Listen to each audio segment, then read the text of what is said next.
Hey guys, tonight we're heading way, way back.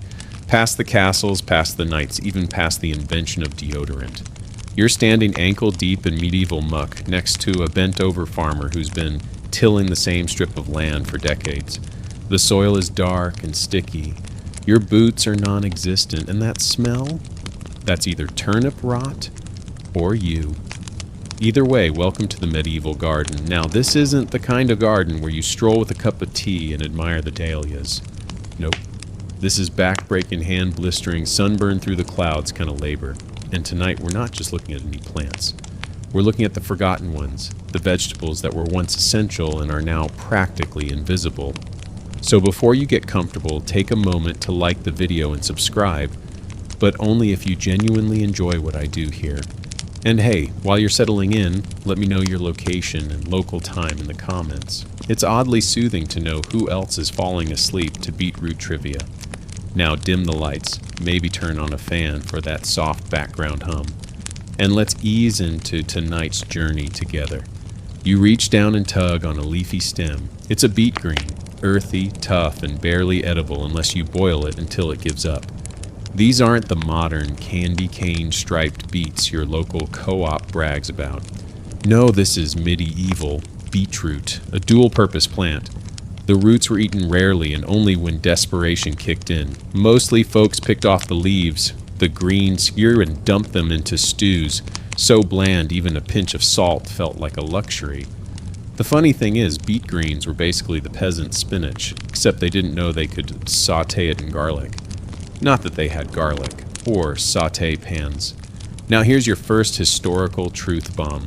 Medieval people didn't eat a wide variety of food because they were lazy or uncreative. They didn't eat variety because they couldn't afford it. Crop failure, local availability, climate, these were the tyrants of the table.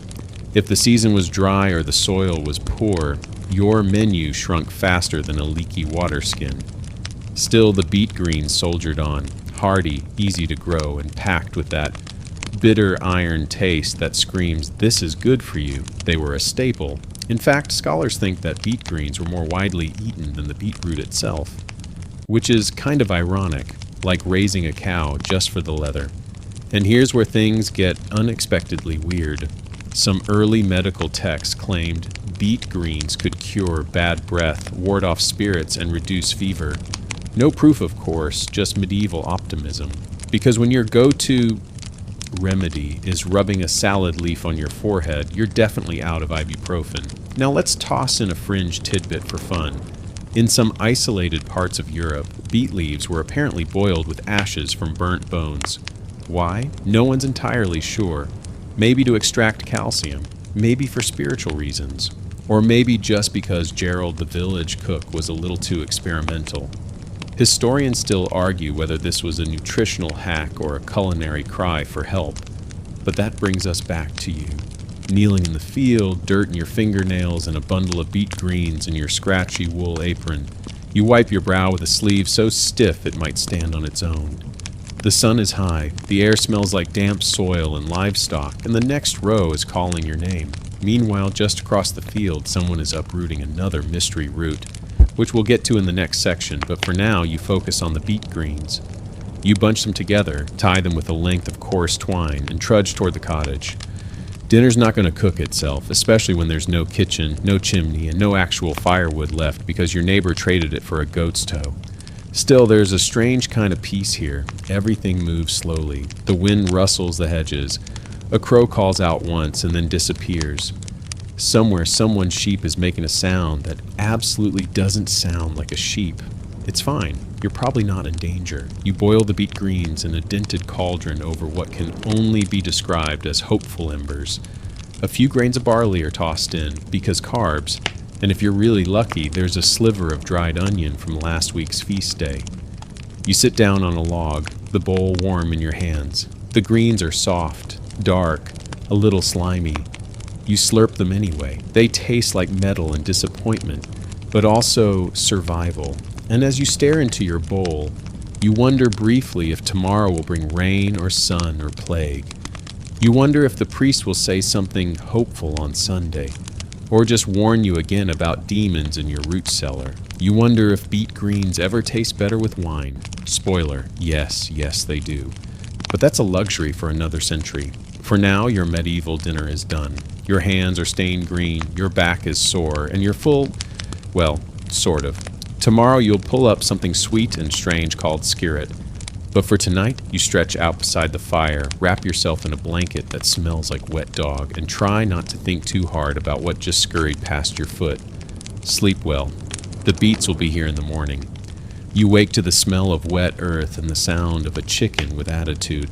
The sky is the color of cold porridge, and your breath puffs into the air like a tired ghost. But there's work to do, because today you're digging up something sweet. Not sugar, not honey, not even a rogue apple. Nope. You're going after skirret, a root vegetable so forgotten that even the word sounds made up. Like someone sneezed while naming it. You shuffle toward the edge of your modest plot, where the plants look like tall, feathery green fireworks. Skirret doesn't exactly scream delicious, but underneath all that foliage is a cluster of thin, pale roots that dangle like overcooked spaghetti. Medieval folks called it sweet and delicate. If you didn't mind that it looked like something you'd pull out of a clogged drain. Still, this strange vegetable had fans. Some nobles even requested it roasted at feasts, which basically meant it was the caviar of peasant tubers. You squat down, dig your fingers to the soil, and begin to pry one free. The root gives way with a slurp, spraying mud like it's trying to escape. Charming. The flavor? Somewhere between carrot and parsnip with a sugary twist.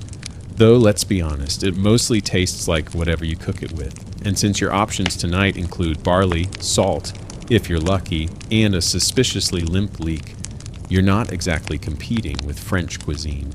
Historical fact of the day, skirret was actually beloved in ancient Rome. The Emperor Tiberius supposedly requested it regularly. Though to be fair, Tiberius also exiled poets and thought cucumbers had healing powers, so maybe not the best benchmark. Fast forward to the Middle Ages, and skirret was still going strong, especially in monastic gardens. Monks appreciated its easy cultivation and supposed medicinal benefits. It was thought to cleanse the blood and stir the appetite, which sounds nice until you realize that stirring the appetite meant you'd just want more boiled roots. Fun fringe tidbit. Some folks believed skirret could help with melancholy of the spleen. Now, we're not sure what the spleen did back then. Spoiler, they weren't either. But apparently feeding it sweet roots was the medieval version of self-care. As you rinse off the roots in a wooden basin, a passing neighbor eyes your haul. Got a good patch there, she says. You nod, proud of your muddy treasure. She pauses. Mind if I trade you a parsnip for 2 of those? You hesitate. She adds, my parsnips are the size of a baby's arm. Sold. You lug the skirret inside, toss it into the communal pot, and sit down next to the fire. The roots soften quickly, releasing a smell that's not quite sweet, not quite earthy, and definitely not exciting. You chew thoughtfully. Here's where scholars argue. Was skirret a luxury or a fallback? Some suggest it was beloved and sought after by the upper crust, while others think it was just one of many filler veggies that helped stretch a thin stew. It probably depended on the region, the climate, and whether your lord taxed you for having the audacity to grow anything remotely edible. A few records even claim skirret could be made into a kind of pudding, mashed, mixed with milk, and baked in an oven if you had access to one. You try to imagine such a luxury, but your kitchen is more rocks and imagination than bake and serve. Still, your belly's full, and there's something comforting about the routine. Pull the root, clean the root, boil the root, eat the root. There's a rhythm here, the kind that slows your heart and lets your mind wander. Outside, the fields are quiet. The same crow from yesterday flaps by. He's clearly stalking you now. A dog barks in the distance, and a cow lets out a noise that sounds deeply personal. You're safe, for now, wrapped in the soft hum of rural monotony. The fire crackles, your eyelids droop, and in your dream you're sitting at a long wooden table beside Emperor Tiberius himself. He's nodding approvingly as you bite into a roasted skirret drizzled with something suspiciously close to maple syrup. You raise your goblet in a toast. "To forgotten vegetables," you say. He replies, "And to spleens may they be ever stirred." You wake up smiling. Tomorrow you'll meet a leafy character with a regal name and no throne. But tonight you curl up on your straw bed, belly full of sweetness and fingers still faintly smelling of dirt. You step out into the damp morning air, still tasting a hint of skirret sweetness on your tongue. The sun peeks through ragged clouds, and that persistent crow from yesterday, yes, the one you swear is personally invested in your life choices, perches on a fence post, watching as you approach a new patch of green. Today you're meeting the legendary Good King Henry. No army, no crown, no royal decrees, just a humble leafy plant flaunting a name fit for a monarch. Good King Henry, technically Chenopodium bonus henricus, looks like a giant spinach rebel, its leaves crinkled and robust. Locals called it poor man's spinach, though any peasant who tasted the real thing would have laughed so hard they'd spill their barley porridge. You kneel beside it, tracing your finger along the stalk. It's thick and fibrous, strong enough to be used as a makeshift arrow shaft. Proper use, arrow, not dinner. You tug gently on a mature leaf, and it snaps off with a satisfying pop. Joke 1. You wonder briefly if the plant's name came from some medieval PR stunt. Vote for me. I'm Henry, and I'm good at photosynthesis. Tiny chuckle. But your mouth is too dry from that barley beer-like water you drank last night. Here's your mainstream fact. Good King Henry was widely cultivated in medieval Europe, with records showing monks in 13th century England growing it in cloister gardens as both food and medicine. They valued its high vitamin content, especially during fasting seasons when meat and dairy were forbidden. Who knew religious rules would boost Popeye's childhood dream diet? Now for a fringe tidbit. Some herbalists swore Good King Henry could cure rheumatism if you ground the roots into a paste and rubbed it on aching joints. There's zero evidence beyond anecdotal claims. But hey, medieval cures often involved putting questionable substances on your skin and hoping for the best, like giving a turtle shell massage to treat headaches. Historians still argue whether such remedies were rooted in genuine observation of pain relief or simply a byproduct of desperate optimism mingled with superstition. You harvest a handful of leaves, toss them into your wicker basket, and rise, brushing sticky mud from your tunic. The wind picks up, carrying the faint clatter of sheep bells from the neighbor's flock. You trace a mental callback to that skirret pudding dream.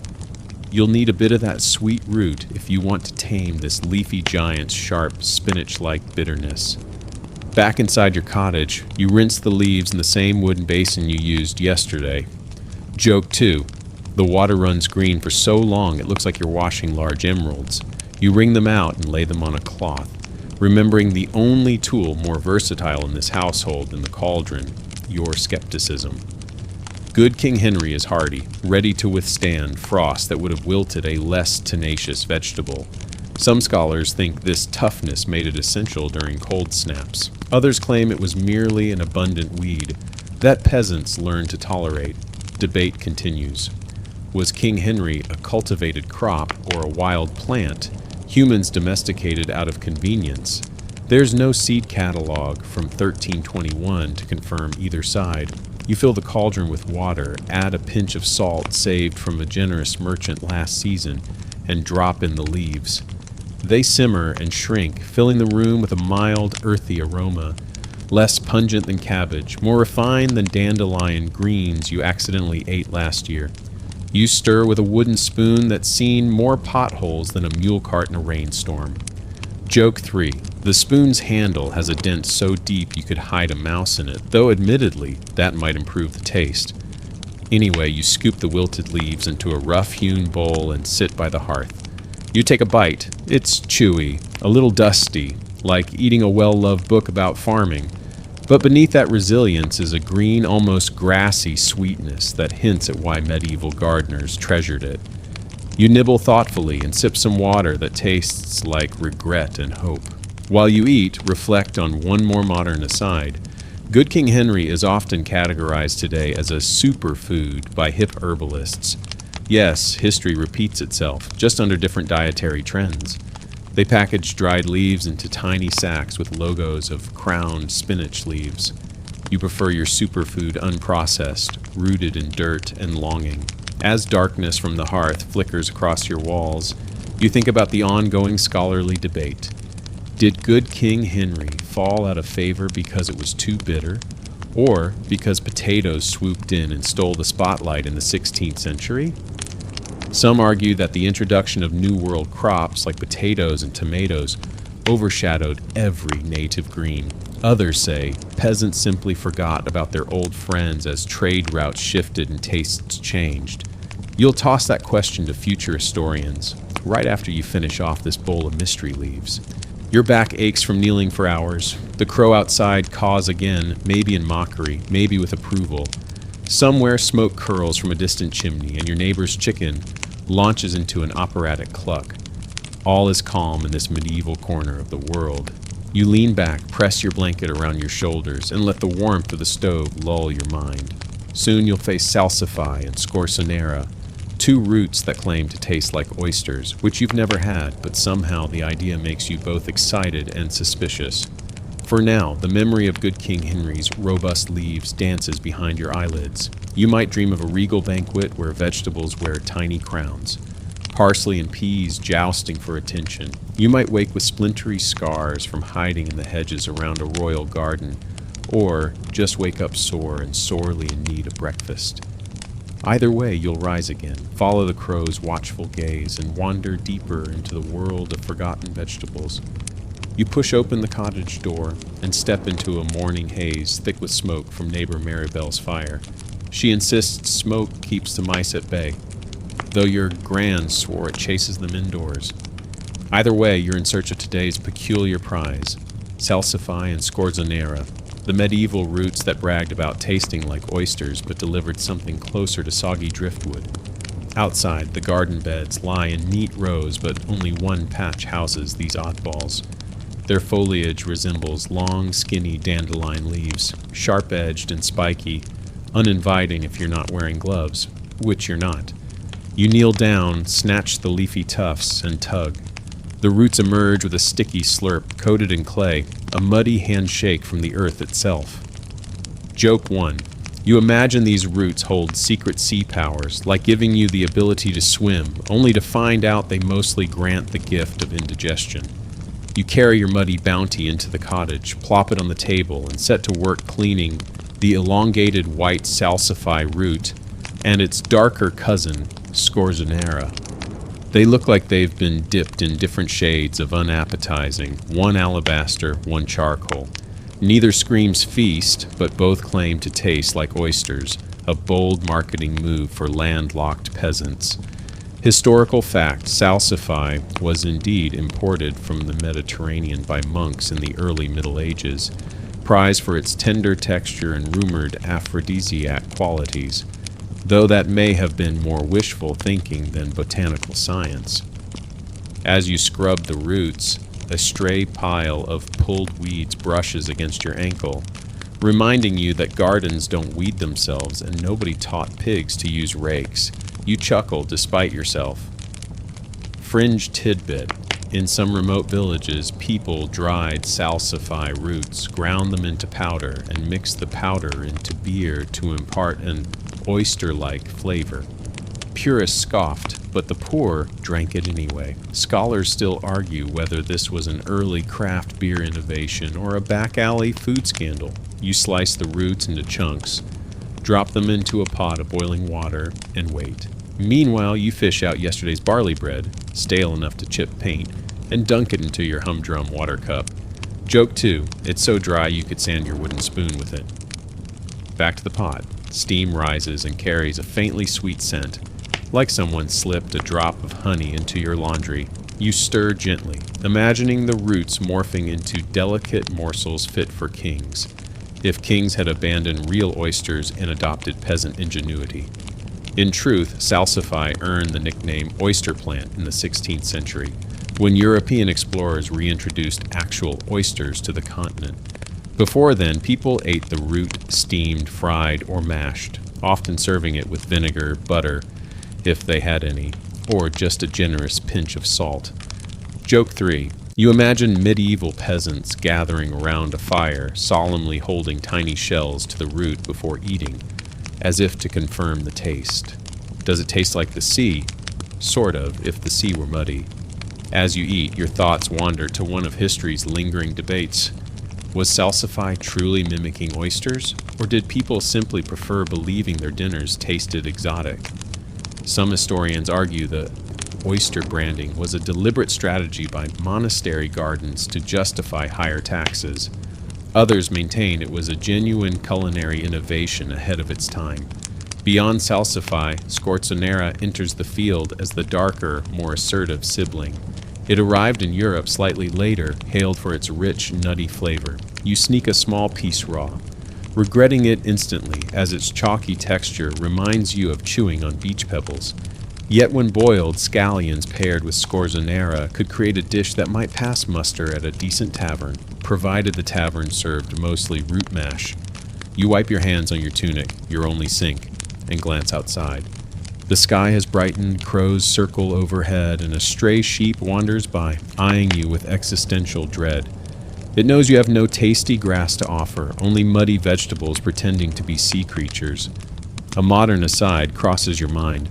Today, salsify enjoys a niche resurgence among chefs who grill it with garlic oil.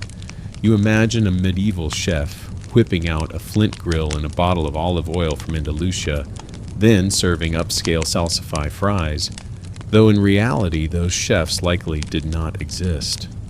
You finish your meal, swallow the last chunk, and lean back against the wall. Each root filled a hollow in your stomach that might have otherwise been gnawing on worry. Today's menu isn't glamorous, but it's honest. You've eaten like your ancestors, tasted the same textures, and wondered about seas you'll never cross.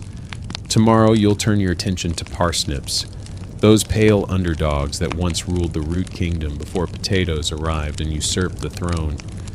But for tonight, you stretch on your straw bed, the memory of salsify's ambiguous taste floating behind your eyelids, and the promise of tomorrow's harvest softening your thoughts.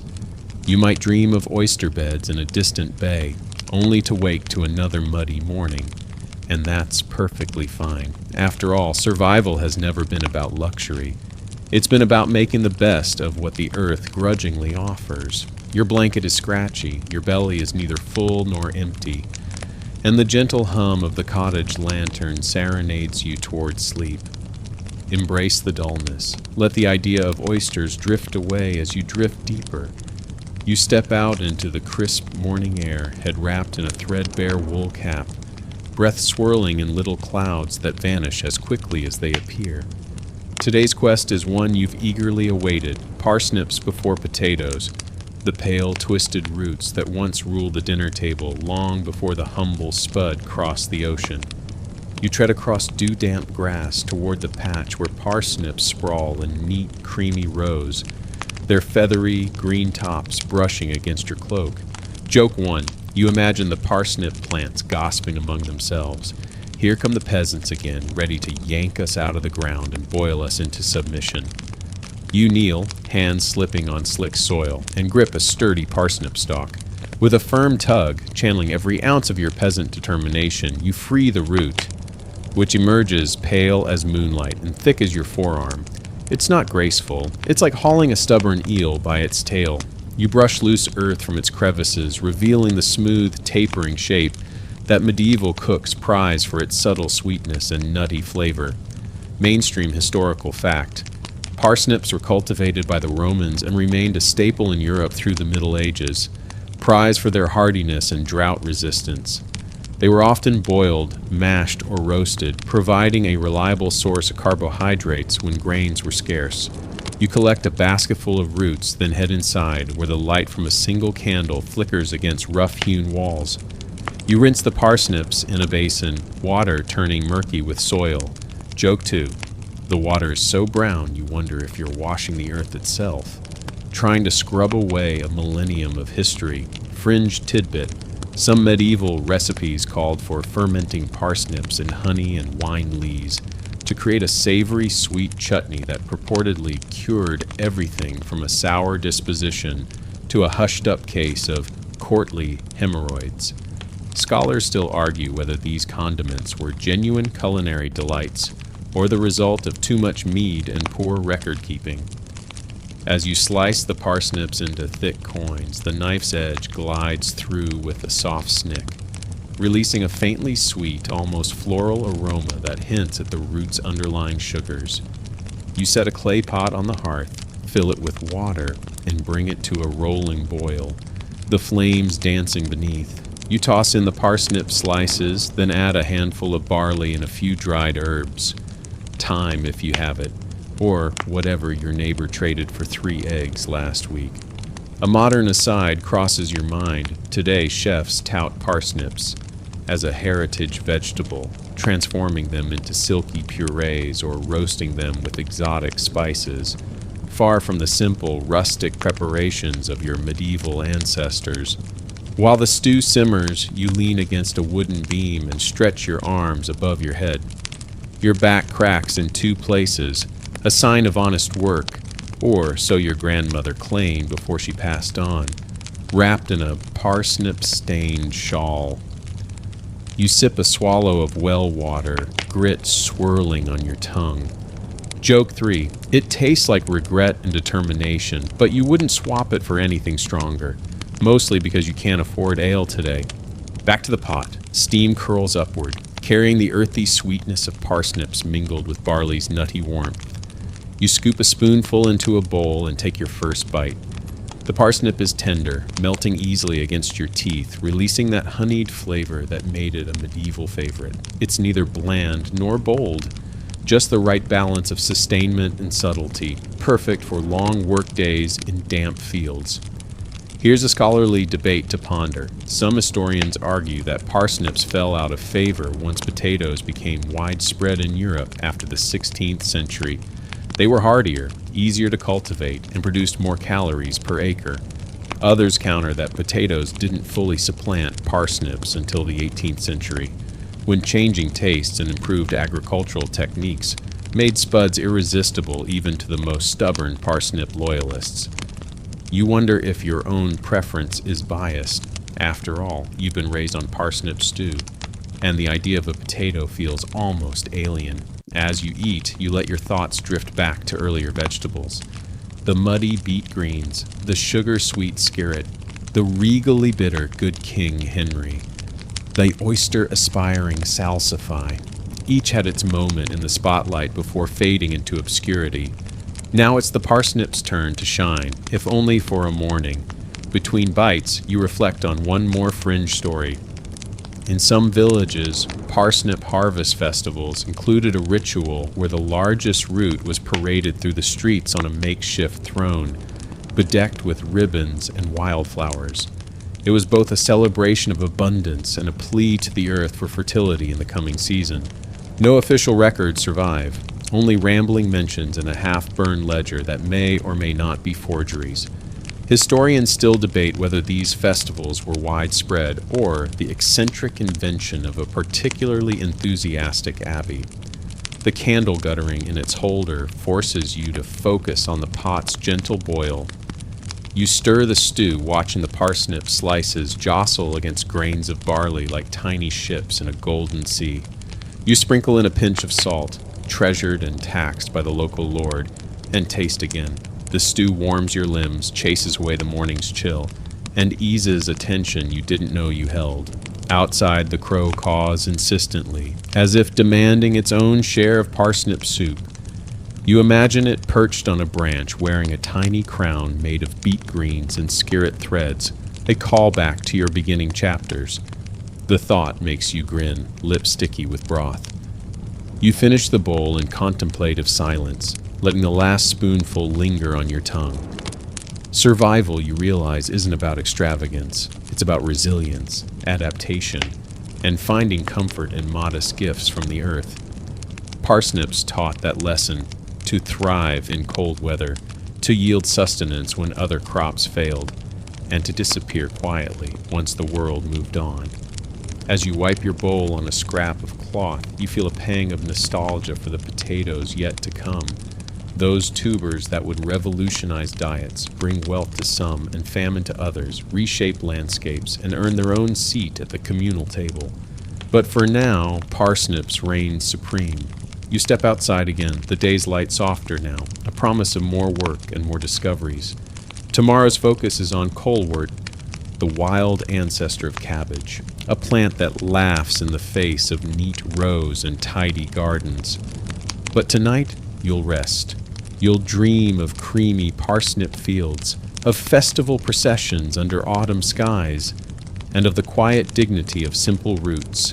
Your straw bed waits, and as you settle beneath a threadbare blanket, the memory of today's meal glows warmly inside you. The blanket smells faintly of herbs, the candle's last embers wink out, and the world narrows to the sound of your steady breathing.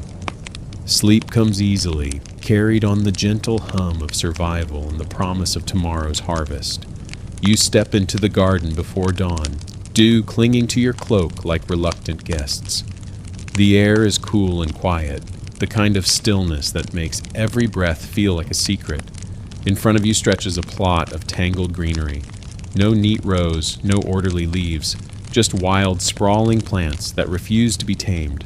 Today you harvest colewort, the untamed ancestor of modern cabbage, a plant so industrious it laughs at neat boundaries. You crouch low and push aside broad leaves that flap like tired flags. Joke one, you half expect a tiny medieval royal guard to leap out and demand courtly respect. But it's just brambles and beetles. Beneath those fronds, thick stalks cradle dense heads of foliage, though heads is generous. Colewort offers loose, lacy clusters, almost like green ocean foam that never quite congeals. With a firm grip, you twist a plant at the base and pull. The roots give way easily, leaving a mass of earthy clusters in your hands. The leaves rustle, a soft lullaby of survival. You brush off clinging soil and heft your harvest toward the cottage, carrying both the plant and the weight of centuries of forgotten meals.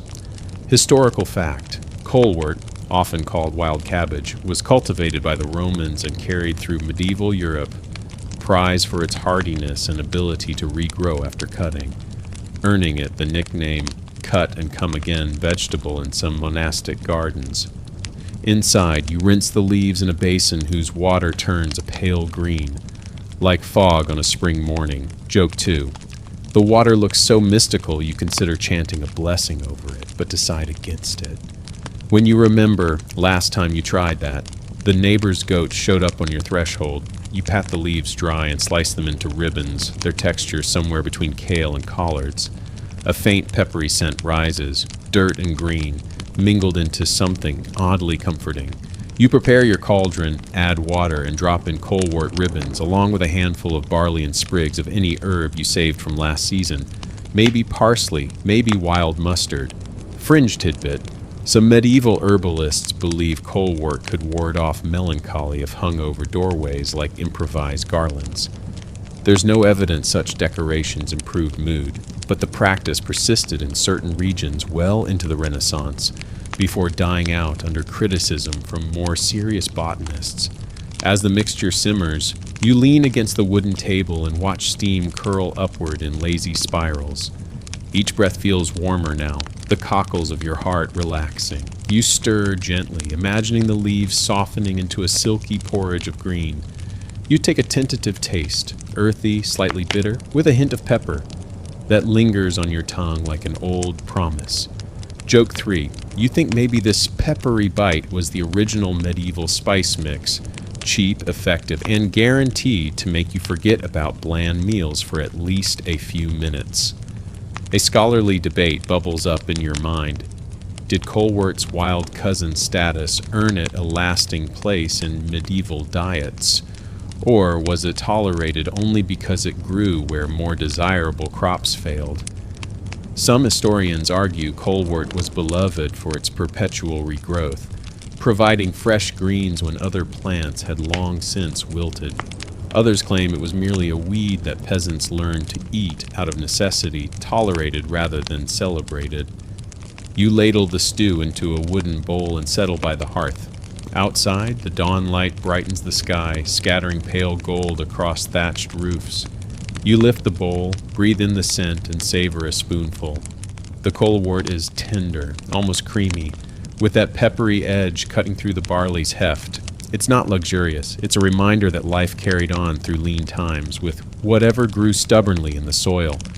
In the flickering firelight, you recall your earlier meals, the slimy beet greens, the sweet skirret, the regal good King Henry, the oyster-mimicking roots, the parsnip's gentle sweetness. Each dish felt like a handshake with a history. Colewort feels like a nod, acknowledging that humanity's relationship with plants has always been complicated. You swallow, lean back, and let the warmth spread. Somewhere beyond your walls, life stirs. A rooster crows, a dog yawns, and the distant clatter of a wheel turning on a watermill hums along the river. All of it blends into a sleepy symphony that lulls you deeper. Tomorrow you'll explore the wild allium called ramsons, a garlic-scented leaf that scented medieval meadows long before modern kitchens discovered scallion oil. But tonight you close your eyes, the taste of colewort's green depths lingering on your tongue. Your blanket is thin, the floor is hard, but your heart is buoyed by the knowledge that even a wild cousin of cabbage can bring warmth to a cold morning. You breathe in the scent of herbs. Let the memory of colewort's peppery bite settle and drift toward sleep. You slip outside just as the morning mist is lifting, and your senses sharpen at the faintest hint of garlic in the air. No campfire or cooking pot involved. That scent isn't from your neighbor's stew, it's from ramsons, the wild allium that made medieval meadows smell like a giant living soup. You wander toward the damp, shaded edge of the hedgerow where these plants thrive. Their broad, heart-shaped leaves carpeting the ground like a natural rug. Joke 1. You lift a leaf and breathe in deeply, half expecting to summon a horde of vampires, or at least a very angry neighbor complaining about the pungent aroma. You kneel and gently peel back the leaves, revealing the slender white stalks beneath. Each ramson leaf feels cool and tender in your fingertips.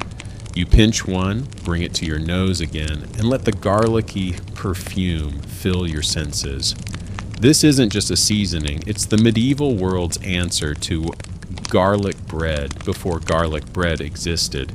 Mainstream historical fact, ramsons, allium ursinum, were widely foraged throughout Europe in the Middle Ages, prized for their medicinal properties, particularly as an antiseptic and a remedy for digestive troubles. You gather a handful of leaves, brushing off soil that clings like fine dust, then head back to your cottage. Inside, you lay the leaves on a wooden board and rinse them in cold water. The water quickly turns pale green, flecked with microscopic particles of earth and chlorophyll. Joke 2. The bowl looks like it's hosting a tiny algae party, and you are the uninvited guest. As you dry the leaves, you recall a fringe tidbit. Some herbalists believed eating 7 ramson leaves at dawn would grant you protection against werewolves. Because if garlic could ward off literal vampires, why not lycanthropes? Whether it worked remains a mystery. Historians still argue if these cures were serious recommendations or just whimsical folklore passed down by eccentric monks. You chop the leaf finely, releasing an even stronger garlicky aroma that tickles your sinuses. You set a small pot on the fire and pour in a bit of leftover broth, thin and cloudy, then toss in the chopped ramsons. The heat coaxes their flavor into the liquid, turning it an appealing pale green. You stir in a few grains of barley and let it simmer. Joke 3. The kitchen smells so strongly of garlic that your cat refuses to enter, though it remains suspiciously interested in the table scraps. As you sip a small bowl, the ramson broth warms you from the inside out, its sharp, fresh flavor cutting through the morning chill. You close your eyes and savor that clean, potent taste. It's nothing like raw garlic. It's greener, lighter, more reminiscent of spring itself, like eating the first breath of the season. You reflect on a modern aside. Today, chefs use ramsons to create vibrant pesto or infused butter, selling it at premium prices in farmers' markets. Medieval peasants did none of that. They simply ate the leaves with gruel or baked them into flatbreads when they were lucky. A scholarly debate drifts through your thoughts. Were ramsons intentionally cultivated in small gardens or strictly foraged from the wild? Some records mention hedgerow management to encourage their growth, suggesting a semi-domestication. Others insist they remained wild weeds, unpredictable but abundant enough that peasants never bothered to sow formal rows. You finish the broth, feeling both satisfied and enlivened by the garlicey warmth. Outside, a neighbor carries fresh milk from her goat. The scent of ramsons on your breath mingles oddly with the tang of dairy. You nod in greeting, and she wrinkles her nose in amusement. "You smell like a banquet I wasn't invited to," she jests. You tuck the remaining leaves into a clean cloth to dry, planning to mix them with dried herbs for future meals. Despite its pungency, ramsons helped stave off winter's gloom and boosted your spirits with each bite. As the sun climbs higher, you wander back to the fields, imaging your next vegetable, lentils and leeks simmering in your smoky kitchen. But for now, the memory of that fresh, garlicky taste lingers, and you feel a renewed sense of vitality coursing through you.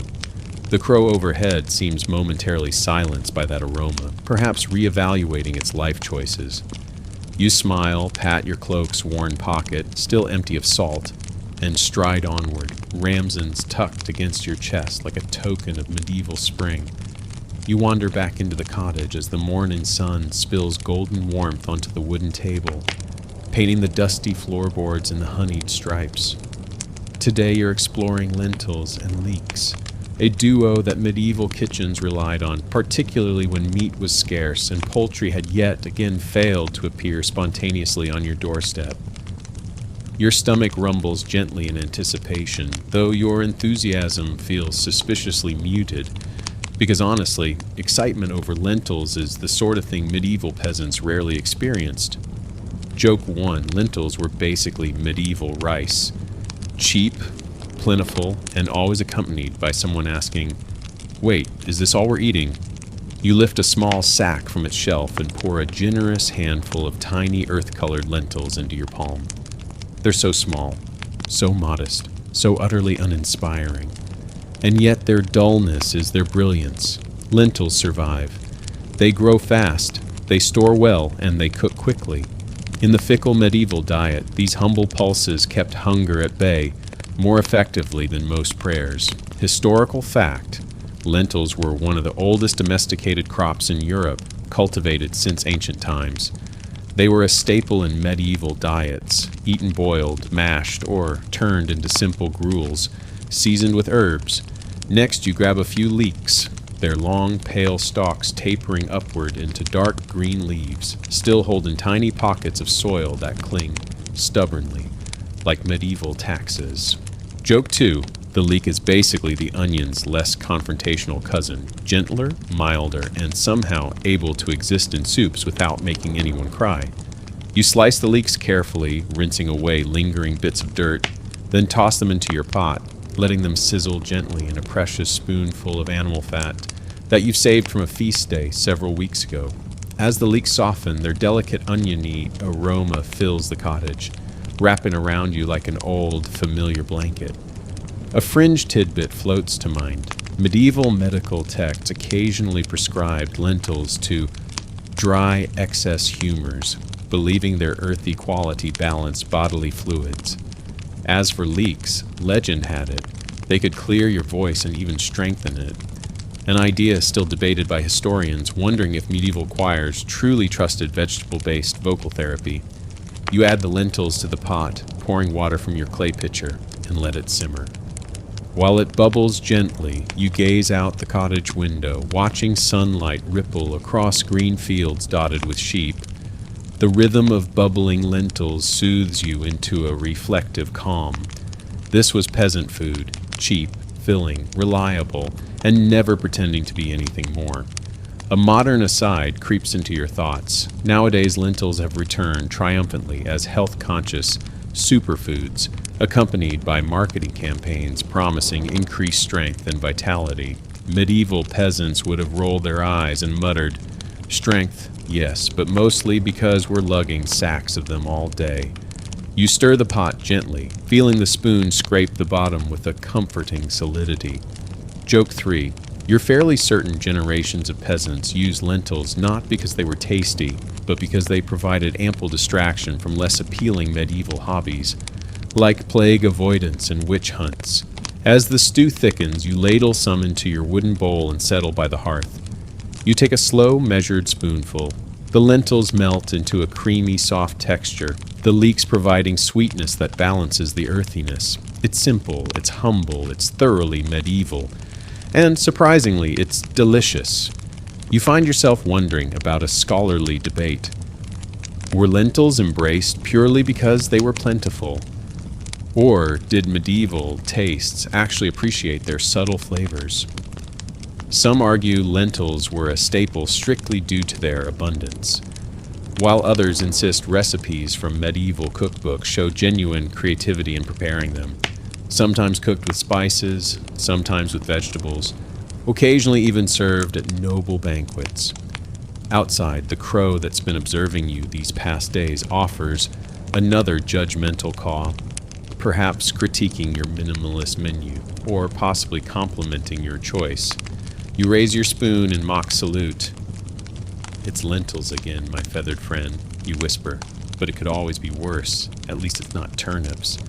The thought of turnips sends a small shudder down your spine, a vegetable you'll revisit soon enough. But for now, you're content to linger in lentil-induced calmness. After finishing your stew, you let the bowl rest in your lap, warmth spreading from your stomach outward, chasing away any lingering chills. You realize that this basic dish isn't just survival food. It's comfort, simplicity, and a gentle reminder that life can be satisfying without extravagance. Your eyelids feel heavier now. The morning's labor, the steady rhythm of cooking, and the warmth of lentils pull you slowly toward rest. Tomorrow you'll discover lovage, the loud and confident cousin of celery that boldly insists on seasoning dishes you didn't even intend to flavor. But tonight, let lentils soothe your thoughts. Allow their simplicity to carry you gently toward dreams of sunlit fields, simple harvests, and kitchens filled with steam and gentle laughter. Your straw bed awaits, and as your breathing slows, your body surrenders to the comforting lullaby of daily routines and quiet meals. Sleep gently now, knowing that lentils will always be here, steady and unassuming, just as they have always been. You awake before dawn, the cottage still wrapped in sleepy darkness, save for the occasional soft clatter from a restless mouse hunting crumbs beneath your table. A gentle chill hangs in the air, making your breath mist and your toes curl. As you stretch beneath your scratchy blanket, you're already anticipating today's encounter, a meeting with the boisterous, attention-demanding vegetable called lovage. If celery had a cousin who was always the loudest voice at the feast, it'd be lovage. And in the medieval garden, lovage was both a flavor and a force of personality. You push open the door, bracing yourself against the brisk morning breeze.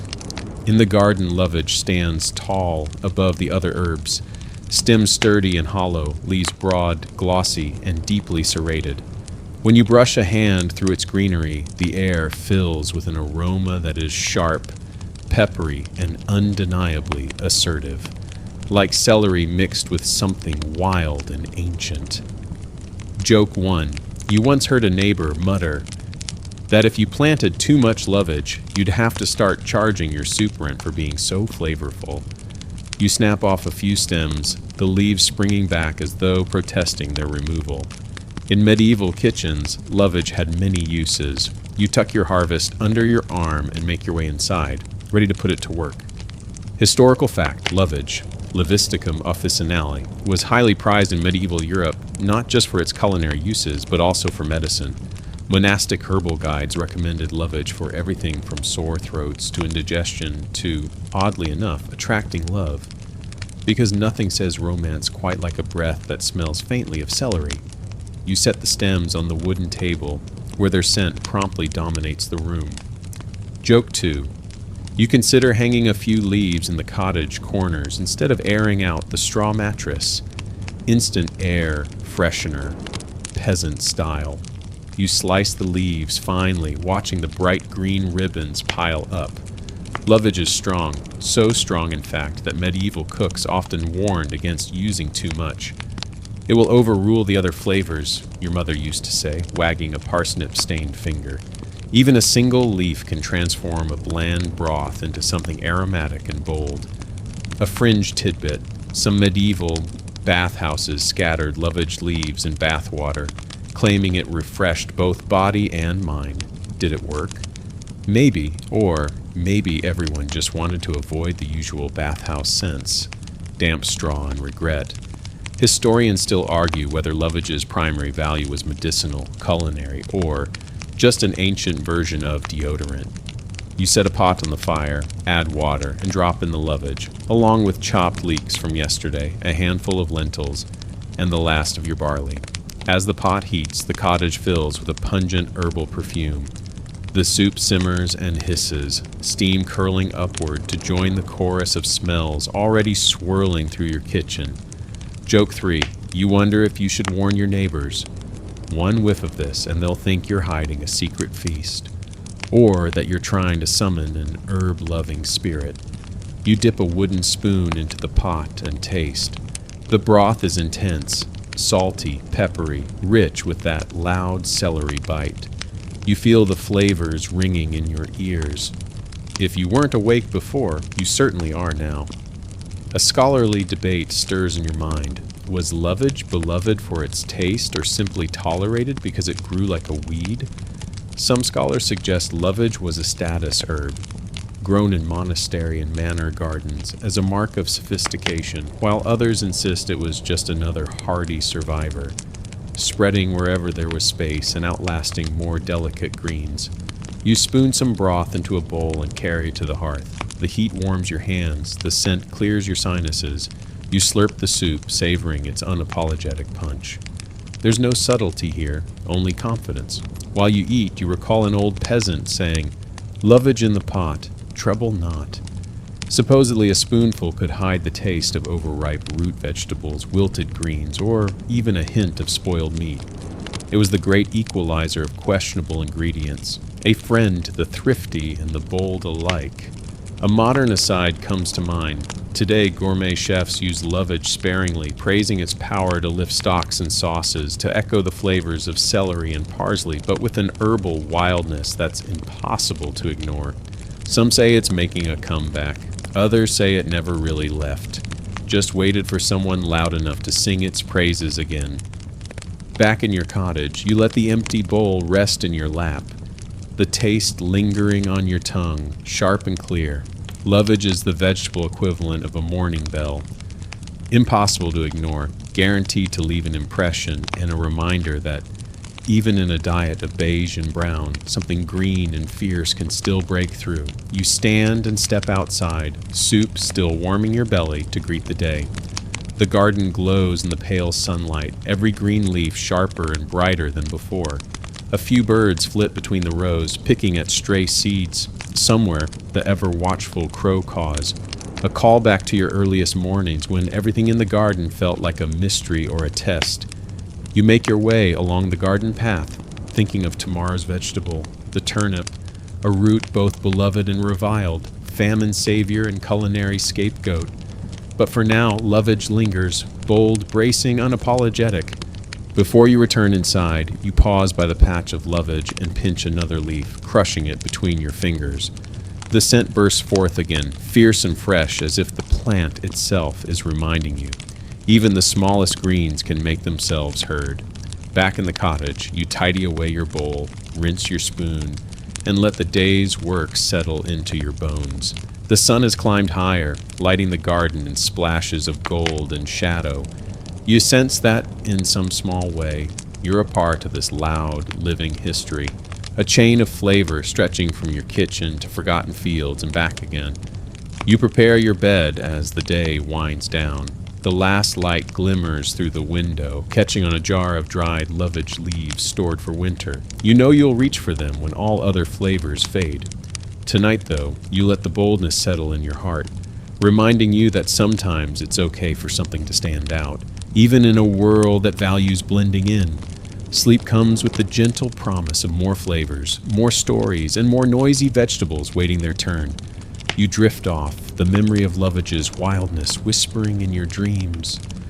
You wake to the sound of distant bells and a rooster who refuses to believe in weekends.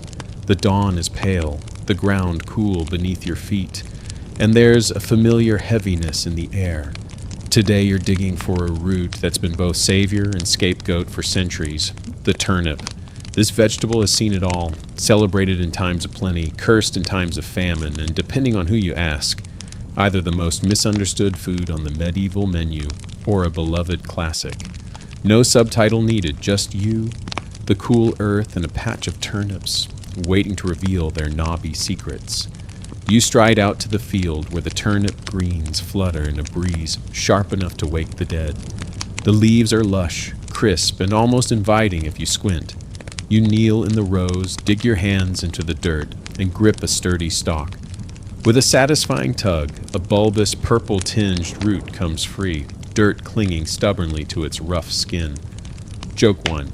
You glance at it, wondering how such an unassuming vegetable can inspire both poetry and outright revolt. It's the Hamlet of root vegetables, full of drama and existential dread. You gather a dozen more shaking loose clumps of earth, and recall a bit of real history. Turnips were cultivated throughout medieval Europe, with records dating as far back as the Roman Empire.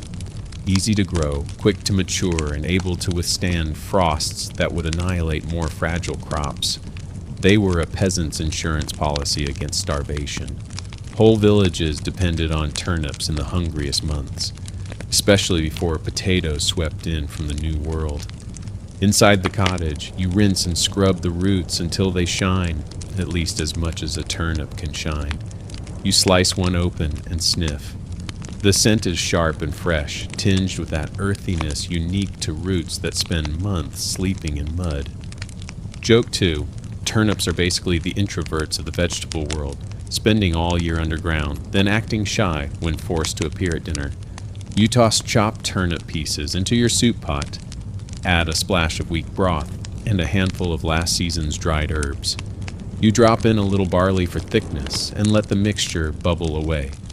The aroma fills the cottage with the scent of comfort and anticipation, or perhaps the mild dread of turnip night for the third week running. A fringe tidbit pops to mind. In some medieval villages, turnip lanterns, yes, actual hollowed-out turnips, were used to ward off evil spirits long before pumpkins ever saw the inside of a carving knife. Some say this tradition wandered west and became Halloween as we know it.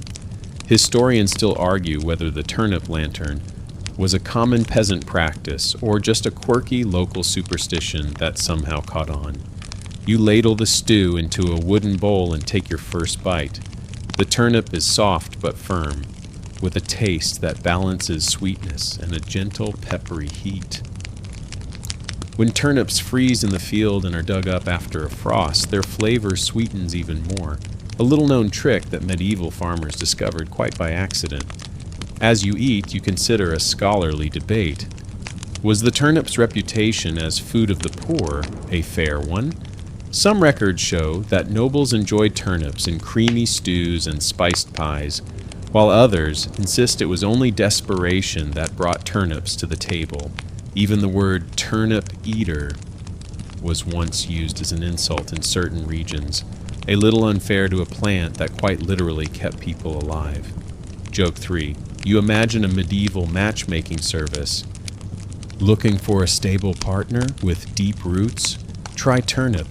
Likes cool climates and long winters. You finish your bowl, stomach full and spirit settled, and think back on your relationship with this humble root. The turnip isn't glamorous, but it's loyal. When grains ran out, when beans refused to sprout, when cabbages froze to slush, the turnip was still there, ready to be roasted, stewed, or mashed into submission. A modern aside sneaks in. Today, celebrity chefs are rediscovering turnips, roasting them with olive oil and sea salt, turning them into gourmet purees, and pairing them with high-end meats. You can't help but snort. Your ancestors would be amused, or possibly horrified, to see their emergency crops starring on fancy restaurant menus. As you wipe your bowl clean and set it aside, you hear laughter drifting over from the neighbors, a reminder that turnips, for all their seriousness, are also part of shared meals, communal jokes, and even village celebrations. In some places, turnip harvests inspired games and feasts, whole days dedicated to the root that kept everyone going through the harshest seasons. You pause by the hearth, watching flames flicker and feeling the day's work settle into your bones. Tomorrow you'll step into the serene world of monastery gardens, where cress and monks together found quiet delight in a different kind of green. But tonight you sleep easy, stomach content, grateful for a vegetable that, despite its plainness, was a true lifeline. Your blanket is heavier tonight, as if it's absorbed a bit of the turnip's honest weight. The taste of the root lingers on your tongue, simple, steady, and somehow reassuring. As your eyes drift shut, you promise yourself to remember the turnip's lesson. Sometimes the plainest things carry the greatest power. You nestle deeper into your straw bed, the sounds of distant laughter and the steady rhythm of your breath carrying you toward sleep. In your dreams, perhaps you'll carve a tiny lantern from a turnip, lighting your path through a field of forgotten vegetables, smiling at the thought that sometimes being ordinary is the most extraordinary thing of all. Morning finds you in that sweet spot between waking and dreaming, wrapped in the soft golden hush that only comes with sunrise on a quiet farm. The turnip fields rest outside, glistening with dew, but today you're off to a gentler patch, a place where green carpets grow low and water trickles nearby. You shuffle out, rubbing sleep from your eyes, on a mission to gather cress, the peppery little herb that monks once adored as both food and spiritual companion. Monastery gardens. Now there's an odd little paradise, and in it, cress was king. The abbey walls are a short walk away, their ancient stones worn smooth by centuries of silent feet. You step quietly through an arched gate into a walled garden where order reigns and chaos is banished, at least until the rabbits find a way in. Here, neat beds hold orderly lines of greens, each row separated by pebbles or bits of broken pottery. In the cool shade by a burbling stream, watercress grows thick and fast, its round leaves gleaming like coins. Landcress, its less aquatic cousin, sprawls in dappled light beside it, competing for room with clover and dandelions. Joke 1. You bend over and pluck a handful, resisting the urge to ask forgiveness for your sins. Because let's face it, the only real crime here is how many times you've called cress the parsley nobody asked for. A gentle breeze stirs the scent of crushed green into the air. Cress is sharp, fresh, alive, its flavor a tiny slap on the tongue, a reminder that even humble leaves can be a wake-up call. Monks tended their cress with devotion, perhaps because it thrived on neglect, or maybe because it was among the few things in the garden that never talked back. You fill your basket, remembering how old Brother Thomas used to say, "A handful of cress, a clear mind, a clean soul." It always sounded wiser before he sneezed half the harvest away. Historical fact. Medieval monasteries were centers of learning, healing, and, believe it or not, gardening innovation. Cress, with its short growing season and resilience, became a favorite for quick meals, and even as a medicinal poultice. Some abbeys cultivated vast beds for use in broths, salads, and herbal remedies, believing it could purify the blood and sharpen the mind. Back in the kitchen, you rinse the cress in cool water, picking out wayward twigs and a stray ladybug. The leaves are delicate, easily bruised, so you handle them with care, laying them out on a rough linen towel to dry. Joke 2. You glance at your haul and think, if only medieval monks had Instagram, they'd have gone viral for their microgreens centuries before hipsters discovered avocado toast. You set a pot to boil with yesterday's turnip broth. Nothing goes to waste in your cottage. You add a handful of barley for body, a few wild onions for sweetness, and finally the cress, stirred in just before serving so it keeps its vibrant color and punchy flavor. As the aroma fills your kitchen, you realize you're not alone. The ever-present crow hops onto your window ledge, peering inside as if to say, "Is that all you're having today?" You shoo him off with a wave, but secretly hope he sticks around. You've come to appreciate his silent judgment. A fringe tidbit surfaces in your memory. Some records tell of monks singing as they weeded and harvested cress, believing the music encouraged better growth and kept pests at bay. There's no evidence this worked, unless you count the cress, which seemed to thrive regardless of the quality of the choir. You ladle out a steaming bowl and sit by the hearth, savoring each spoonful. The cress is bright and lively, the broth warming and filling. You feel, for a moment, as if you've been admitted to a quiet corner of paradise, a place where the world's chaos fades, replaced by the simple grace of green leaves and gentle sunlight. A scholarly debate tickles your mind. Did cress's popularity stem from its taste, its healing properties, or just its stubborn willingness to grow in nearly any soil? Some scholars argue it was loved because it thrived where other greens failed, a triumph of perseverance over pampering. Others say monks simply appreciated its reliability in a diet that rarely featured luxuries. You reflect on the way cress unites two worlds, earth and water, the sacred and the mundane. In monasteries, it bridged spiritual and physical sustenance, growing quietly beside chanting monks. Always there, always ready, it required little and gave much. You decide as you chew the last peppery bite that there's a kind of holiness in that. Joke 3. You wonder if the monks kept cress as a spiritual metaphor. Even the smallest leaf can make a difference. Or if they just liked its zesty flavor after weeks of bland root stew. Outside, a bell rings for midday prayers. You set your bowl aside, feeling lighter than you have in days. The crow launches into the air, perhaps off to find his own lunch, or maybe just bored of your company. You step out into the garden for a moment, letting the sunlight bathe your face, before gathering a few sprigs of mint for later. A modern aside crosses your thoughts. These days, cress is sometimes relegated to garnish, an afterthought on fancy plates. But in your kitchen, it's still the hero. A reminder that survival can taste bright and bold when you least expect it. You return to the cottage, heart calmed by the gentle rhythm of the day. Tomorrow's journey will take you to the coast where sea kale battles wind and salt. But tonight you rest easy in the embrace of quiet gardens, silent prayers, and the little green leaves that made all the difference. Your straw bed welcomes you like an old friend. As you settle in, you let your mind wander back over the abbey's green beds, the songs, the laughter, and the endless patience it took to keep the world fed on something so small. The room fills with the memory of cress's peppery bite, the warmth of barley broth, and the promise of more stories yet to come. Tonight you dream of quiet cloisters, singing monks, and gardens forever green. Let the world outside sleep. For now you have cress, comfort, and a soft place to rest. You rise to a world wrapped in gray mist, the air tinged with a briny tang that tickles your nose and promises adventure. Today you're heading far from the quiet, cloistered gardens of monks to the wild, wind-swept coast where a different kind of vegetable takes root. Sea kale, that rugged, salty green which defies logic by thriving where little else can. The journey isn't short. You tramp down a muddy lane, across sheep-riddled fields, past a tangle of thorn and bramble, all the while feeling the ocean's pull, its waves echoing like a low drum at the edge of your awareness.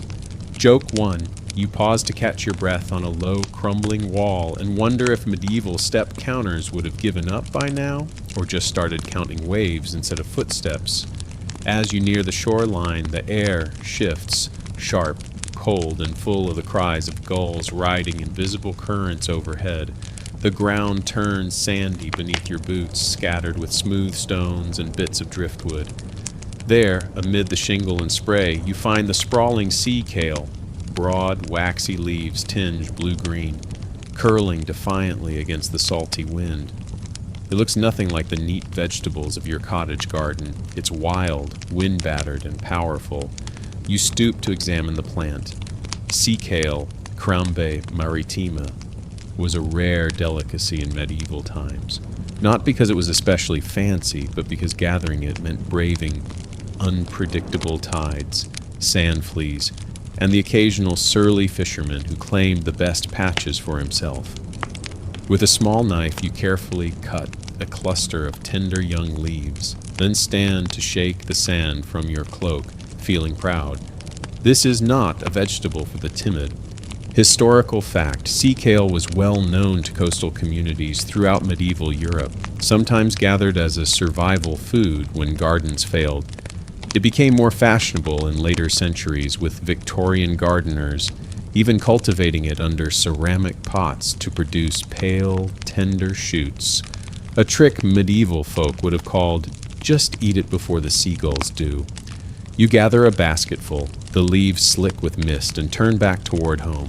On the way, you collect a few fistfuls of wild sea beet, another coastal survivor with shiny spinach-like leaves. Back in your kitchen, you wash away lingering sand in a large basin, watching the water swirl with flecks of salt and broken shells. Joke 2. You hope the only added crunch in tonight's meal comes from barley, not an unexpected grain of sand. You slice the sea kale into ribbons and toss it into a pot, adding a little water, a few slices of dried fish, your nod to coastal abundance, and a chunk of stale bread to thicken the brew.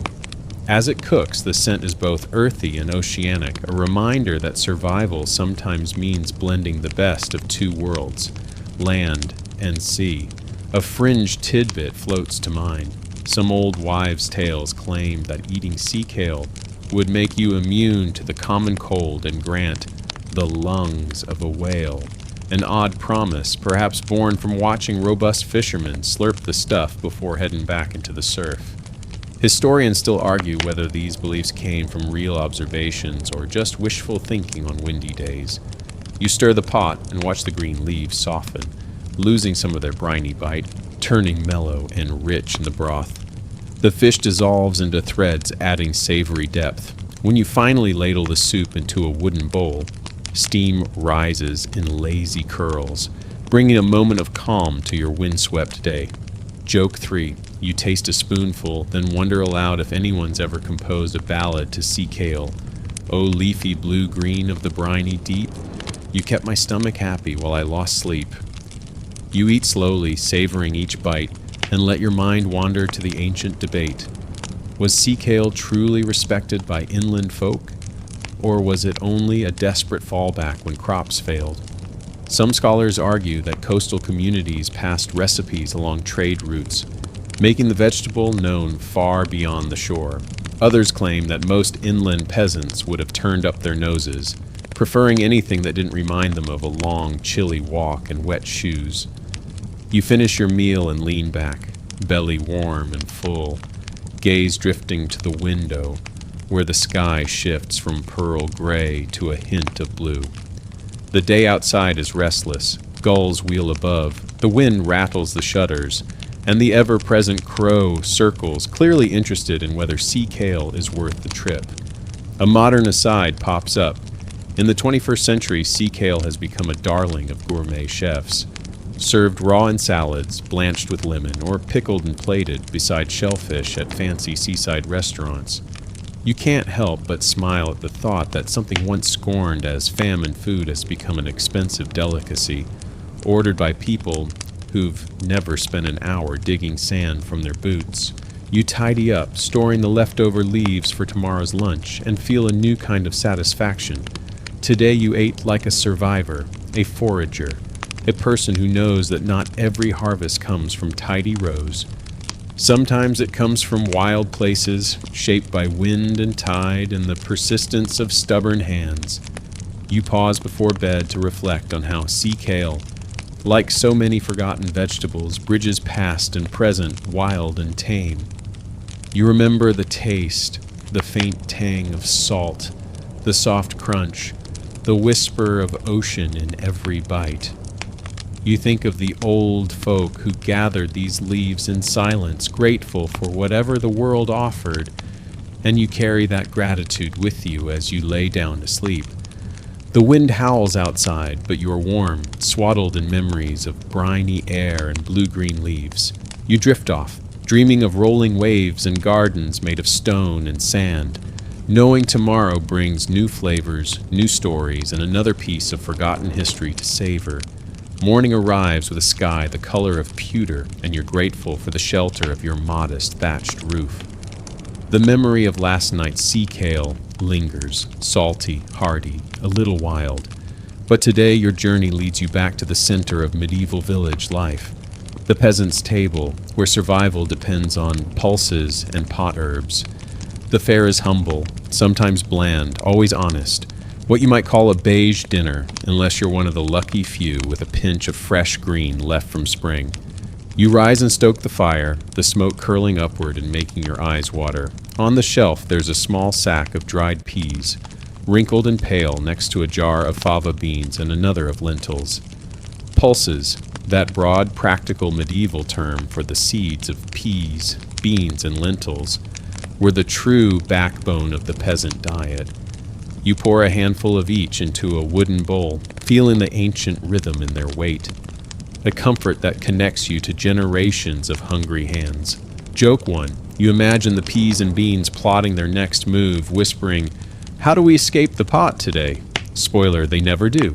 You fill a battered cauldron with water, add the pulses, and set it over the fire to soften. With no meat to spare and little oil left, you look to your garden for pot herbs. The assorted leaves and stems that lent flavor, color, and at least a whiff of excitement to medieval stews. Sorrel, parsley, chervil, and even nettles go in, each snipped with care and tossed with a silent hope for a more interesting tomorrow. Historical fact, in medieval times, pot herbs described anything edible that could bulk up a stew, from dandelion greens and purslane to the more respectable spinach and savory. These herbs weren't just culinary background noise. They provided vitamins and trace minerals to keep scurvy at bay and brighten the spirit when winter stretched on. You stir the pot, watching the beans plump and the herbs wilt into a fragrant green tangle. The aroma is earthy, a little grassy, occasionally interrupted by the sharp bite of sorrel or the faint bitterness of nettles. Joke 2. If you close your eyes, you can almost imagine you're eating a fancy salad. Just, 1,000 years before salads were fancy. As the stew simmers, you break off a hunk of yesterday's bread, dry as bone but still serviceable for dipping. With no butter to spare, you use the broth as your only luxury, watching it soak into the bread and soften it, transforming something hard and unyielding into sustenance. A fringe tidbit comes to mind. There's evidence that medieval cooks sometimes added leftover beer or even sour wine to their pot herb stews for a richer flavor. Did it work? Maybe. Or maybe it was just a clever way to disguise questionable greens or water that tasted a bit too much of the river. You taste the stew. The beans are soft, the lentils creamy, the herbs a riot of green and brown. It's not the stuff of feasts, but it fills the belly and soothes the soul. You think back to yesterday's sea kale, how it brought the sea to your mouth, how tonight's dinner brings the earth. That, you realize, is the peasant's genius, making do with what grows nearby, turning whatever the world offers into a meal. A scholarly debate simmers. Some historians claim peasants' diets were unbearably monotonous. Gruel, beans, barley, repeat. Others insist there was more variety than we imagine, as each region had its own favorite wild herbs and secret flavorings. Some villages were lucky enough to gather wild mushrooms, garlic, or even a dash of precious spice brought by a traveling merchant. The truth, as always, probably lies somewhere in the middle. Joke 3. You consider the medieval cookbook you'd write if anyone ever asked. How to survive on 5 ingredients and a dream. Chapter 1. Try not to burn the beans. You eat your fill, the warmth spreading outward, each spoonful a reassurance that life, while rarely glamorous, is at least manageable when your belly is full. As you set your bowl aside, you think of how these humble meals shaped centuries. Nourishing laborers who built cathedrals, cleared fields, survived plagues, and still found time to sing, dance, and grumble about dinner. A modern aside crosses your mind. Today, pickled, peasant food, is rebranded as rustic, wholesome, and even chic.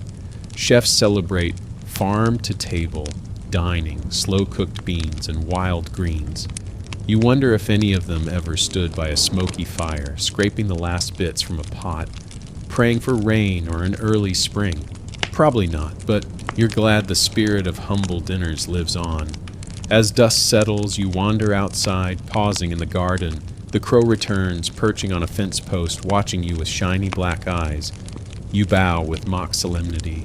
Lord of the garden, what's your judgment? The crow caws. Harsh, honest, unpretentious, you laugh. In this quiet, honest moment, you feel a kinship with every anonymous soul who's ever coaxed a meal from stubborn soil. Back inside, you prepare your straw bed. The scent of beans and herbs still lingers, a soft comfort that blurs the line between hunger and contentment. You tuck yourself in, the weight of the day easing as you listen to the gentle burble of the dying fire and the faint rustle of wind through thatch. Tomorrow you'll wake and cook again, always hoping for something more, always grateful for just enough. Sleep comes slow and steady, a kind of peace only earned when every bite has been hard won. You drift off, dreaming of green fields and steaming pots, of laughter in the kitchen and hands busy with harvest, always making do, always finding a way. Tonight let the simple song of pulses and pot herbs lull you into rest, your belly warm and your heart grateful for the ordinary miracles of survival. Dawn breaks and, for a change, sunlight glints through your window, painting soft stripes across your modest room.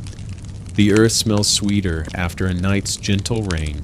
You stretch, listening to the creaks of the old cottage, and already your thoughts turn to the day's adventure, not just eating, but healing.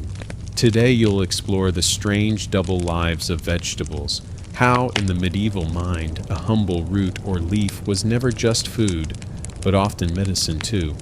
The garden was a kitchen, a pharmacy, and, if you believed the old tales, a halfway house for miracles. You slip outside, feet brushing through wet grass, to gather your morning harvest. At the edge of the plot, you find parsley and sage, their leaves glistening. There's a row of feverfew with tiny, cheerful daisy flowers and wild garlic pushing up between stones. Beyond, burdock stands tall, its broad leaves waving like flags, and somewhere underfoot you spot plantain and dandelion, nature's band-aids and purifiers growing wherever you forget to weed. Joke one, you eye the feverfew and mutter, "Let's hope you work better for headaches than you do for flavor." Medieval Yelp would have had opinions. You begin your harvest, snipping a little of everything. In medieval Europe, herbs and vegetables blurred the line between daily bread and desperate remedy. The doctor, the wise woman, and the cook all dipped from the same herb basket, hoping to ease an ache, ward off fever, or simply make dinner taste less like disappointment. You remember stories, some whispered by your grandmother, others sung by minstrels, about healing onions, life-saving cabbages, or burdock roots so powerful they could drive away bad humors with a single bowl of stew. Historical fact. Medieval physicians believed in the doctrine of signatures, the idea that a plant's appearance hinted at its healing power. Walnuts were thought to cure brain ailments because they looked like brains. Red beetroot was good for blood. Parsley, with its crisp, clean scent, was seen as a purifier for kidneys and bladders. You gather a handful of burdock root, its rough skin speckled with earth, and take it to your table. With careful hands, you peel and slice the root, dropping it into a pot with some wild garlic, parsley, and the faintest sliver of dried onion. You add water, set it to simmer, and watch as the humble ingredients mingle and dissolve, filling the cottage with an aroma both earthy and oddly reassuring. A fringe tidbit, some sources suggest dandelion, boiled into a strong tea, was believed to cast out the stones from the bladder. A polite way of saying it kept things moving, and plantain leaves, mashed and laid over wounds, were used to draw out infection. Feverfew was a favorite for headaches, though some patients probably wished for something stronger after one too many failed cures. Historians still argue whether these folk remedies worked by genuine medicinal action, placebo, or just the comfort of doing something when the world offered little else. You pour yourself a bowl of the healing stew and settle by the hearth, feeling the warmth seep into your bones. You think of your neighbors, Maribel who swears by onion poultices, old Johann who eats a clove of raw garlic every morning to keep the Black Death at bay, and the midwife who claims she once cured a cough with turnip soup and prayer. Joke 2. If the turnip doesn't cure you, the taste alone will scare off the sickness. You savor each mouthful, the flavors mingling into something deeply familiar, if not exactly delicious. Food is medicine. That's the medieval way, and frankly, sometimes you wonder if it's still the best. In a world without modern science, hope and habit were as important as any herb. A scholarly debate comes to mind. Were these vegetables really effective as medicine, or did their power lie mostly in belief and routine? Some researchers point to real pharmacological effects: garlic as an antibiotic, parsley as a diuretic, onion for inflammation. Others insist the curative value was mostly wishful thinking, and that much of medieval medicine was just distraction until the body healed itself, or didn't. You lean back, resting your bowl on your knees. Through the open door, you hear the crow caw, a familiar presence, as if he too is waiting for the next meal or remedy. In the fields, children's laughter drifts on the breeze, chasing away the gloom. Your aches feel a little softer, your mind a little clearer, even if you know it's partly the magic of the slow day and a warm fire. Joke 3. You imagine a medieval apothecary sign. We cure what ails you, unless it's fatal. Then we just recommend extra onions. After finishing your meal, you turn to tidying up. Herb stems go back to the compost. The pot is rinsed, the leftover stew covered for supper. The simplicity of the ritual is healing in itself. You think of generations before you, making do with what they had, mixing science and superstition, always searching for the perfect balance of nourishment and cure. A modern aside, today scientists extract medicines from plants, turning what peasants once brewed in a pot into tiny pills. Garlic capsules, parsley tea, burdock root supplements line health food store shelves, wrapped in labels promising centuries-old wisdom. Yet none of it feels quite as comforting as the steam from a fresh pot of soup shared around a fire on a damp morning. As the day draws on, you step outside, picking a few wildflowers for the table. A gentle reminder that beauty, too, is its own kind of medicine. Your thoughts drift to tomorrow's work, returning to the garden, seeking what's left in the dirt. After all these years, piecing together the story of forgotten vegetables, one root, one leaf at a time. Night falls, gentle and kind. You prepare your bed, hands still faintly scented with garlic and sage. The crow finds a perch nearby and settles in. You let your eyes drift shut, breathing in the slow, herbal air of a world where every meal is a small act of hope and healing. You dream of wild gardens, secret cures, and laughter ringing in the kitchen. A promise that even in hard times, the earth gives back if you know how to listen. You wake as the sky pales, not with the urgent hunger of a work day, but with a slow, reflective calm. You lie quietly, listening to the distant echo of a church bell, the soft scrabble of a mouse, and the wind teasing the thatch above your head. Today's journey is less about harvest, more about memory, tracing what's left in the dirt after centuries of planting, pulling, and forgetting. The age of the forgotten medieval vegetable may have passed, but hints remain if you know where and how to look. You step outside, feeling the damp, soft soil between your toes. The old plots are mostly overrun now. Nettles have reclaimed corners where lentils once thrived. Dock and thistle nudge aside the last remnants of cress. Wild garlic grows in unruly clumps where monks once weeded with near religious devotion. You spot a patch of yellowed leaves half hidden by wild grass and kneel to brush the dirt away. Underneath, you find a small, twisted skirret root, its pale arms clutching the earth, stubbornly refusing to vanish into legend. Joke 1. You lift the knobby root and mutter, "It's like a medieval time capsule, only tastier. Well, slightly tastier." You gather your discoveries: a stray parsnip, a wilted stalk of good King Henry, a faded ramson leaf. It's not much, but each has a story, a life once woven into the daily rhythm of planting, gathering, and sharing. You run your fingers over the rough beetroot, the sharp-edged lovage, the sun-bleached turnip. Some are edible, some are past saving, but all are part of the tapestry that fed a world before refrigeration, fertilizer, and the tyranny of supermarket choices. Historical fact. The decline of so many medieval vegetables came not from dislike, but from change. Potatoes and tomatoes arrived from the New World. Improved crop rotation favored high-yield grains, and shifting tastes left many old favorites to fade into weedy obscurity. You carry your handful of roots and leaves back inside, lining them up on the worn wooden table as a sort of vegetable memorial. Some you taste, out of curiosity more than expectation. The skirret is still faintly sweet. The parsnip has gone a bit woody, but its scent calls up memories of winter stews. Even the limp cress leaf, bruised and a little bitter, seems to whisper stories of silent monks and spring rain. Joke 2. You arrange the vegetables in a rough row and imagine hosting a medieval greatest hits dinner party. Tonight's menu, confusion, nostalgia, and whatever this is. A fringe tidbit. There are amateur gardeners and seed savers today who devote entire lives to hunting down the remnants of forgotten vegetables, swapping cuttings and seeds at obscure fairs, trying to coax lost flavors back from extinction. Some claim to have found authentic medieval salsify on a windswept cliff. Others nurse century-old skirret in backyard patches. The debate continues. How close can you really get to the taste of history? And does it matter? Or is the real treasure just in the trying? You prepare a small pot of soup with your salvage.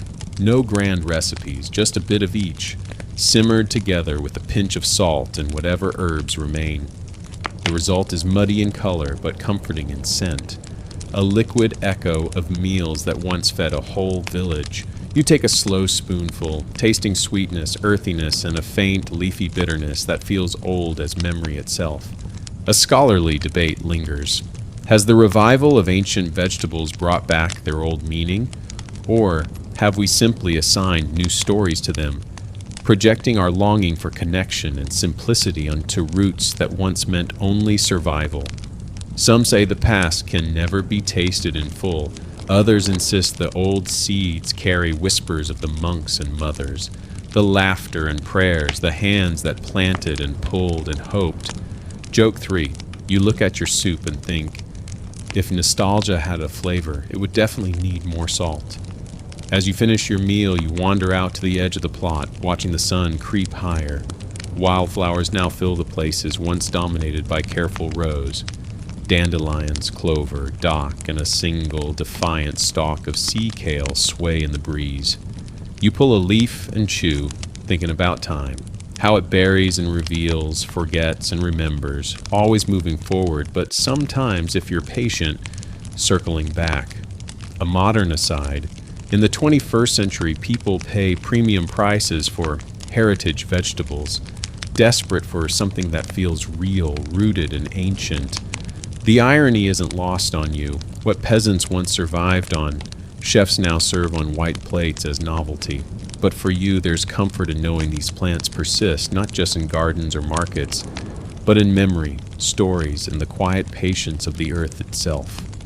You finish your circuit of the garden, hands dusty and heart a little full. You know that tomorrow the crows will return, the rain will fall, and new weeds will push aside the old. But you also know the roots you've tended, the stories you've gathered, and the flavors you've tasted will stay with you. Quiet reminders of endurance, resilience, and the odd beauty in what others overlook. Tonight you gather what's left, a handful of roots, a heart full of memories, and settle by the hearth for one last meal. The taste is simple, honest, and just a little bittersweet. As the sky darkens and the embers fade, you find yourself at peace with what's been lost and what's been found.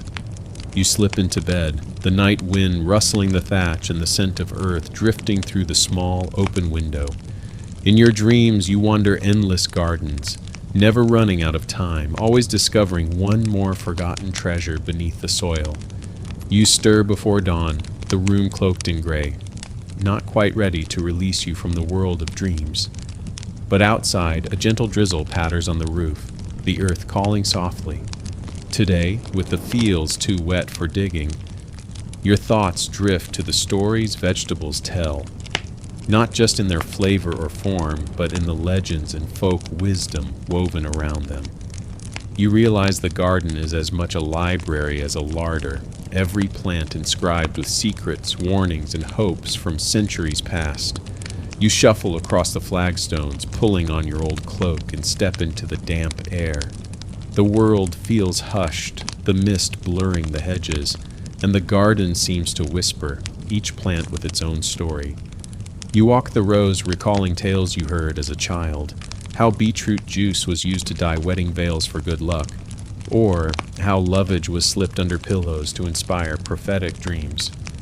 You remember how children braided skirret leaves into crowns playing at being kings and queens, and how old Marybelle claimed eating parsnip on Midsummer's Eve would guarantee sweethearts by autumn.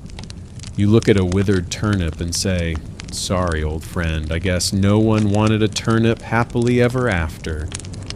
A real historical note, medieval folklore was dense with vegetable superstitions. Ramsons were believed to protect travelers from evil spirits, while cress tucked behind an ear was said to ensure eloquence at the next village debate. Many of these customs lingered long after their origins faded, handed down with laughter, suspicion, and a shrug of, well, it can't hurt. Inside, you light a small candle and gather your vegetables, feeling the weight of memory in each. You pour a pot of barley and pulse soup, adding a twist of wild garlic for luck. The air fills with warm, familiar scents. As you eat, you realize that these dishes are more than nourishment. They are the living memory of all those who came before you, each bowl a link in a chain stretching back through centuries. A fringe tidbit. Some scholars argue that these vegetable folkways were a kind of psychological medicine, providing hope, agency, or reassurance when so much else in life was uncertain. Did carrying a sprig of parsley truly bring luck? Or did it simply make a worried heart lighter? The debate continues. Joke 2. You imagine starting a new superstition. Touch a beetroot before bed for especially colorful dreams. With your luck, you'd only dream of mud and more weeding. You tidy up, setting the candle near the window where it glows against the mist. Outside, the garden waits quietly, roots deep in ancient soil, stories sprouting just as surely as leaves. You tuck yourself back into bed, warmed by soup and memory, letting the old tales rock you gently toward sleep. A new day dawns brighter, sunlight pouring across the fields and scattering dew like tiny jewels. You rise slowly, savoring the stillness, no chores to rush, just a long, meandering walk planned. Today you set out to visit the neighbors' gardens, curious to see what forgotten vegetables might linger beyond your own plot, and to share a quiet moment in community. You step down the lane, waving at the crow, who's now perched on the well as if he owns the whole village. At Marybelle's cottage, she's already at work, snipping feverfew and humming a tune. She hands you a small bunch of wild leeks. For luck and strong bones, she grins, and invites you in for a mug of weak ale. You compare notes. Her burdock is taller, your lovage is leafier, and between you've nearly reassembled a medieval feast. Joke 1. Marybelle claims her parsnips grow so quickly you have to sneak up on them, lest they bolt out of the earth before you're ready. Across the way, old Johann is fussing over his skirret patch, muttering about moles and weather. He offers you a bowl of beetroot stew, thick, hearty, and just a little too salty, but shared with pride. Over the fence, you chat with the midwife, who's convinced her good King Henry is the secret to longevity, though she admits it might just be stubbornness. Historical fact, medieval villages relied on collective wisdom and sharing. Seeds, cuttings, and stories passed over fences, through marriages, and at the marketplace. A single plant might journey across counties, bringing with it the traditions and tastes of distant families. You spend the day swapping seeds, trading tips, and sharing 100 little laughs. A joke about turnip lanterns leads to a brief debate about who carves the scariest faces, while a dispute over the best way to cook ramsons ends in everyone agreeing more garlic is always better. A fringe tidbit: in some communities, special vegetable festivals survived into the modern era. Turnip fairs, cabbage feasts, or skirret tastings, celebrating crops that fed the ancestors and honoring their persistent, humble magic. Some scholars claim these gatherings kept old varieties alive when even seed merchants forgot their names. Joke 2. As you head home, arms full of traded bounty, you muse, "If bartering for root vegetables is wrong, I don't want to be right." You end your walk at your own gate, the sun warm on your shoulders and your basket brimming with borrowed flavors and friendly memories. The day's connections settle around you, gentle as a blanket. You realize that food, especially the old and nearly forgotten kind, is never just about eating. It's about belonging to a place, a people, and a story bigger than any single meal. As evening falls, you prepare a pot of communal soup, adding something from each neighbor, a true tapestry of the village garden. You eat, content and connected, letting the simple feast anchor you in a world that, for all its change, is still rooted in the kindness of sharing.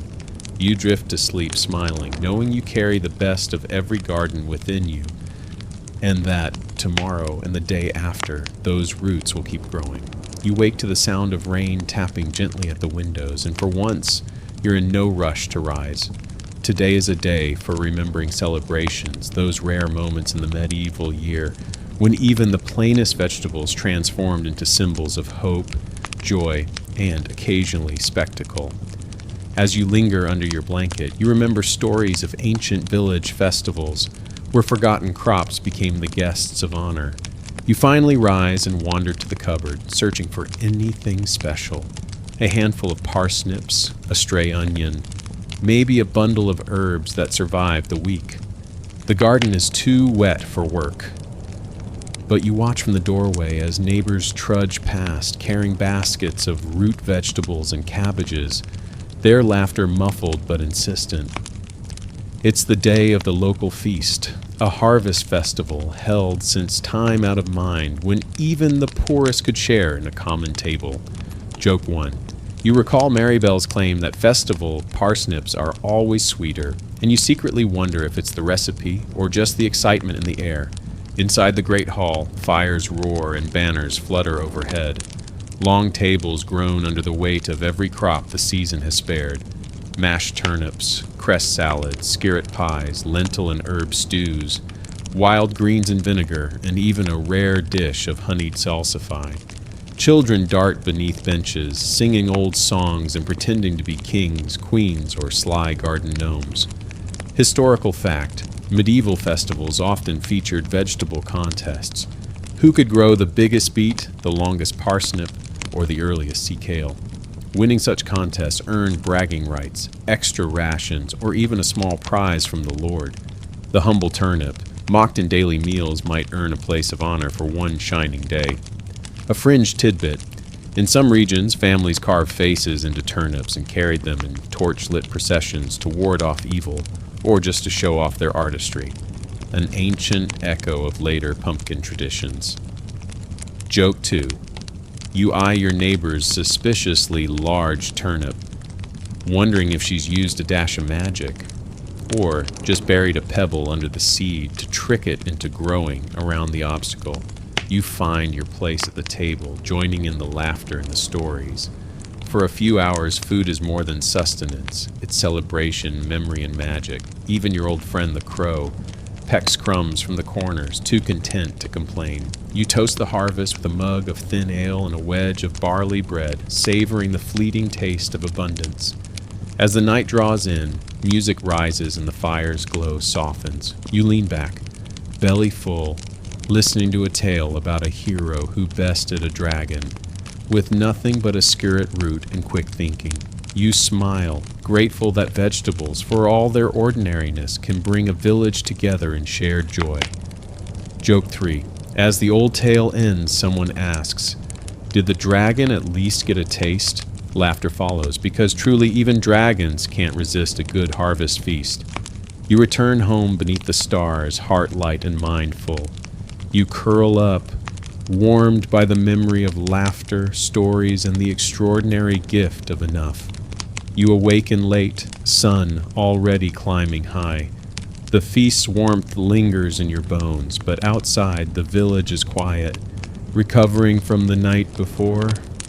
Today, with the garden resting, you drift into a reflective mood, pondering the future of these forgotten vegetables, the ways they endure and evolve in a world always changing. You wonder your plot, inspecting what's left, a handful of turnips, a brave shoot of cress, the hardy stems of lovage stretching skyward. You pluck a few leaves, tasting the sharp, familiar flavor, and think of all the hands that have tended such plants across the centuries.